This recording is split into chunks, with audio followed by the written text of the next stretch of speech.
Certains d'entre vous l'ont peut-être remarqué, j'ai lancé un stream sur cette chaîne YouTube la semaine dernière, et c'était tout simplement pour préparer cette vidéo en essayant de me rendre compte de vraiment ce que c'est un live YouTube, les bons côtés, les moins bons.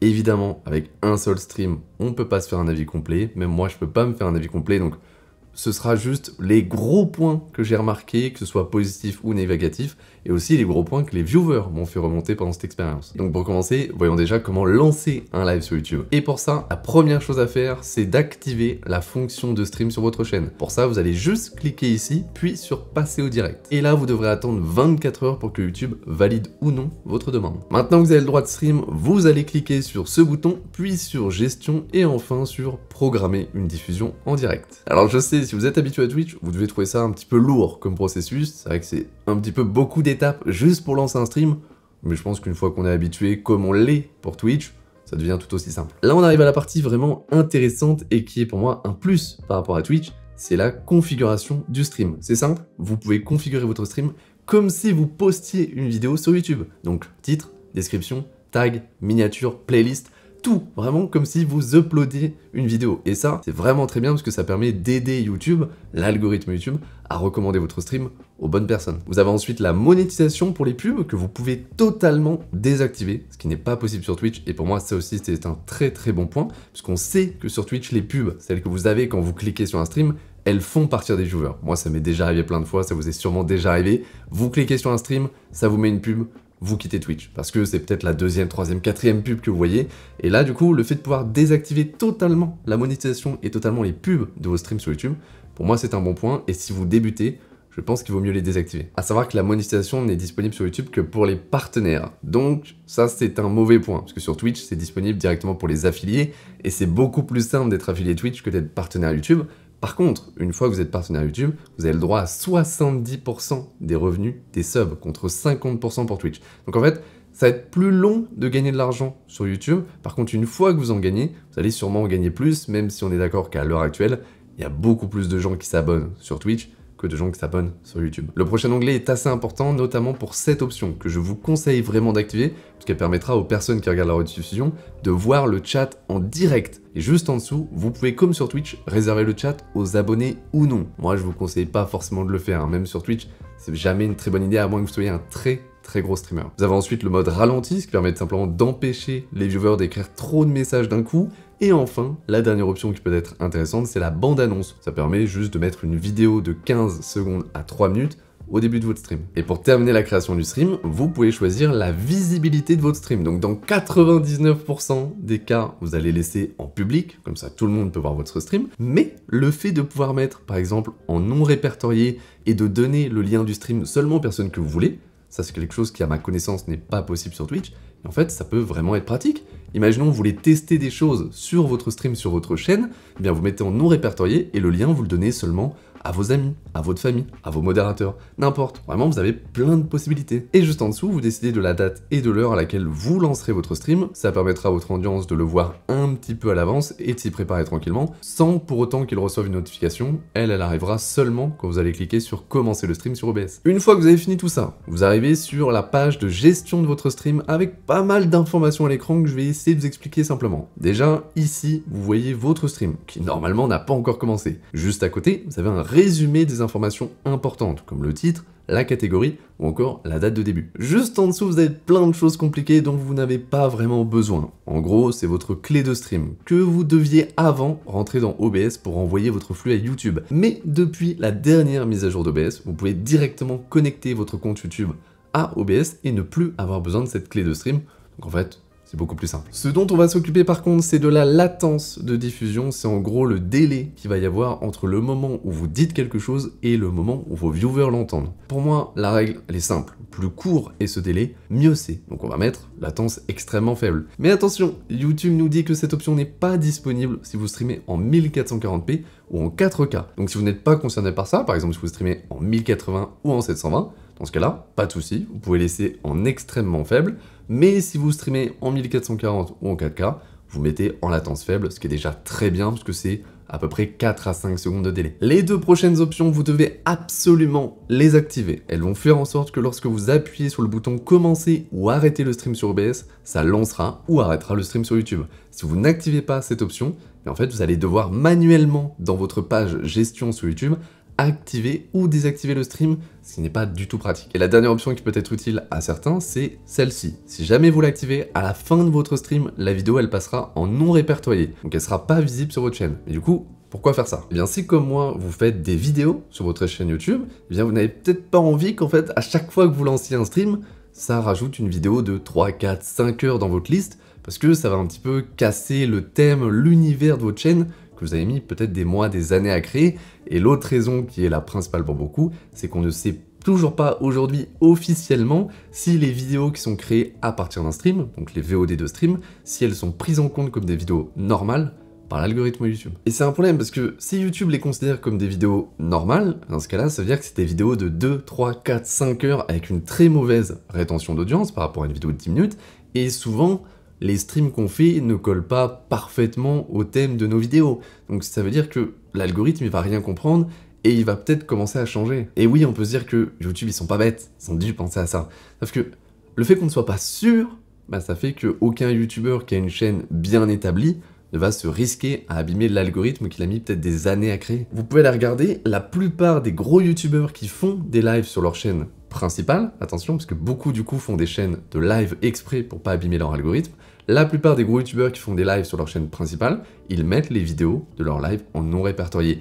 Et je suis un youtubeur qui s'est mis à faire pas mal de lives, un youtubeur tech, et il a décidé très récemment d'arrêter d'en faire parce qu'il a l'impression que ça a un impact sur ses vidéos. Alors, on ne sait pas si c'est de la paranoïa, évidemment, mais le problème, c'est le fait qu'on ne sait pas, justement. Et tant qu'on n'aura pas des preuves, vraiment, des preuves par YouTube, je pense que je ne m'y risquerai pas, hein, si c'est ma chaîne, et si je refais des lives sur cette chaîne, je les laisserai en non répertorié. Et c'est tout, normalement, là, vous pouvez lancer un live sur YouTube sans aucun souci, et vous faire votre propre avis dessus. Moi, je vais vous donner le mien, avec, je le rappelle, le peu d'expérience que j'en ai, mais je vais quand même vous dire ce que j'apprécie d'abord sur YouTube par rapport à Twitch, et ensuite ce que je n'apprécie pas, notamment le fait qu'il n'y a pas d'emote animé, parce que ça vous empêche d'aller sur le site own.tv, et oui, ils viennent tout juste de rajouter des emotes animés à leur catalogue, et c'est vrai que ça rajoute un plus depuis que Twitch a ajouté cette fonctionnalité sur les chats, sauf que payer des emotes animés à un graphiste indépendant, ça peut être très cher. Là, vous n'avez pas l'avantage d'avoir quelque chose de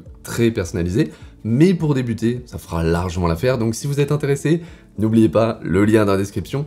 N'oubliez pas surtout le code ZEPAI pour avoir 50% de réduction. Alors rapidement, quelles sont les choses que j'apprécie sur YouTube par rapport à Twitch? Déjà, l'une des plus importantes pour moi, c'est la qualité de stream. Parce que sur Twitch, je vous le rappelle qu'on ne peut pas mettre plus que 8000 kbps en débit vidéo, et ça veut dire qu'on ne peut pas stream au-delà de la 1080p, et on ne peut pas non plus stream des jeux qui sont assez rapides, Fortnite, Rocket League, tout ça, en 1080p, sous peine de voir une marée de pixels à l'écran. Et bien sur YouTube, il n'y a pas de souci, parce que vous pouvez mettre jusqu'à 50 000 kbps de débit vidéo, donc en fait, vous pouvez faire la 1080, 1440, 4K, 60 fps, vous faites toutes les qualités que vous voulez. Attention quand même, streamer en 1440 ou en 4K, ça demande une sacrée config. L'autre point que j'apprécie sur YouTube par rapport à Twitch, c'est la personnalisation du stream. Comme je vous l'ai dit tout à l'heure, vous pouvez vraiment faire comme pour une vidéo, donc titre, description, tag, playlist, catégorie, vraiment tout ce qui permet à YouTube de bien référencer une vidéo, et bien là, vous pouvez le mettre aussi pour vos streams, et ça l'aidera forcément à bien référencer votre stream. Et une autre chose que j'apprécie aussi énormément dans le dashboard YouTube, c'est l'analytics. Vous avez accès au même analytics que pour les vidéos. Et ça, c'est un énorme avantage par rapport à Twitch parce que Twitch, il est sympathique, mais il est quand même vachement moins complet. Le dernier point que je trouve vraiment intéressant et que j'ai découvert en écrivant cette vidéo, c'est qu'après avoir fini un stream, YouTube, il en fait une VOD, ça d'accord, sauf que la VOD, vous pouvez la monter directement sur le site YouTube en utilisant les mêmes outils que pour les vidéos. Et ces outils de montage vidéo, forcément, je m'y étais jamais intéressé. Moi, j'utilise Adobe Premiere. Mais en fait, ils sont vraiment très très bien. Vous pouvez cut la vidéo comme vous le voulez, vous pouvez flouter certains endroits, mettre de la musique, vraiment toutes les actions basiques d'un logiciel de montage, mais qui restent sur le site. Et pour celles et ceux qui ne sont pas familiarisés avec des logiciels comme Adobe ou DaVinci, ça permet de monter très facilement ces VOD de stream pour en faire par exemple des best-of. Bon, je vous ai dit ce que j'appréciais sur YouTube par rapport à Twitch, on va maintenant passer à la partie que vous attendez tous, qu'est-ce que je n'apprécie pas? Et pour commencer, je vais passer rapidement sur le premier point, parce que je pense qu'on est tous d'accord dessus, le chat est horrible. La lisibilité est, je dirais nulle, voilà, je cherchais un mot mais en fait, nul, on ne voit rien, la couleur des pseudos c'est la même pour tout le monde. Pourquoi on a des photos de profil? Voilà, j'aimerais demander à YouTube, pourquoi mettre des photos de profil devant les pseudos? Ça prend juste de la place pour rien. Globalement, il y aurait encore plein de choses à dire, mais juste, c'est nul, voilà. Et c'est l'une des choses qui m'a le plus manqué par rapport à Twitch. Ce qui a le plus manqué à mes viewers, par contre, c'est le mode théâtre. Et je trouve ça assez fou qu'au bout de tant d'années, on n'a toujours pas un mode théâtre qui fonctionne avec les lives.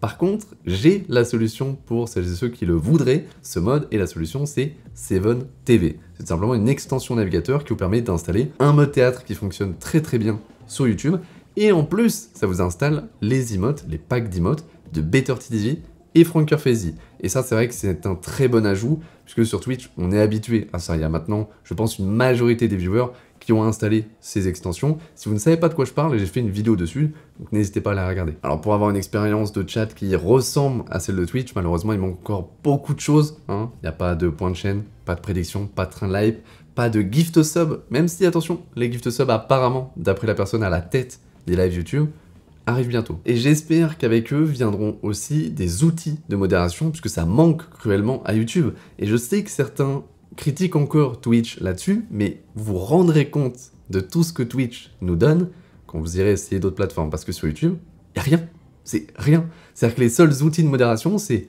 bannir quelqu'un et mettre des filtres pour le chat ou pour les noms d'utilisateurs. C'est tout, c'est vraiment à peu près tout.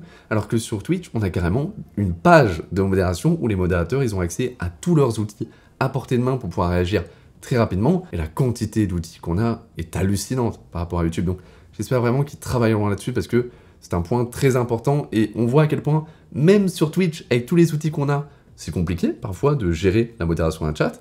Imaginez sur YouTube. On en arrive au dernier point que je n'apprécie pas sur YouTube par rapport à Twitch pour les streams, et c'est un point assez personnel, je sais que beaucoup de personnes s'en ficheront, mais pour moi c'est important, et c'est la qualité des VOD de stream. Elle est ignoble, il n'y a pas d'autre mot. En fait, quand vous finissez un stream sur YouTube, il en fait une VOD, hein, que vous pouvez aller regarder, comme sur Twitch. Sauf que sur Twitch, la VOD de stream sera toujours de la même qualité que le stream. Ça, c'est toujours le cas. Sur YouTube, c'est pas ça. Sur YouTube, il va compresser à mort la vidéo du stream, parce que forcément, hein, sur YouTube, imaginez avec les millions d'utilisateurs, sauf que le fait qu'il compresse à mort, ça fait que vous vous retrouvez avec une VOD qui a la même résolution, c'est-à-dire 720, 1080, 1440 comme vous voulez, sauf que la qualité de la vidéo est vraiment ignoble. Vraiment, ma vidéo 1080 va devenir une vidéo 720, parce que c'est pas bien. Parce que imaginez, il y a quelqu'un qui voit ma VOD de stream, hein, il clique dessus, hein, parce que c'est un petit peu le but aussi hein, sur YouTube, hein, c'est que vu que vous avez une VOD de stream, elle va apparaître et des gens pourront cliquer dessus même après votre stream. C'est l'avantage par rapport à Twitch. Mais sauf que si la personne, elle clique dessus et se rend compte que la qualité elle est pas ouf, bah, elle va se dire, ah donc c'est ça la qualité de son stream. Elle va pas se dire, ah peut-être que YouTube il compresse. Non, non, non, elle va se dire, c'est la qualité du stream, sa qualité de stream, elle est ignoble. Et pourquoi je vous dis ça? Parce que c'est exactement comme ça que je pensais, c'est ce que j'ai pensé. Et si vous vous rappelez, pour certains, j'ai sorti une vidéo il y a quelques mois où je disais, c'est bizarre quand même, pourquoi la qualité des streams sur YouTube est moins bonne que sur Twitch? Simplement parce que je regardais des rediffusions des streams YouTube et la qualité était compressée par YouTube. Et je m'étais dit, tout bêtement, bah, la qualité des streams YouTube est moins bonne que Twitch. Alors pourquoi Twitch peut se permettre de ne pas compresser les VOD des streams et YouTube non? Simplement parce que Twitch supprime les VOD au bout de 2 mois. Toutes les VOD, même celles des partenaires.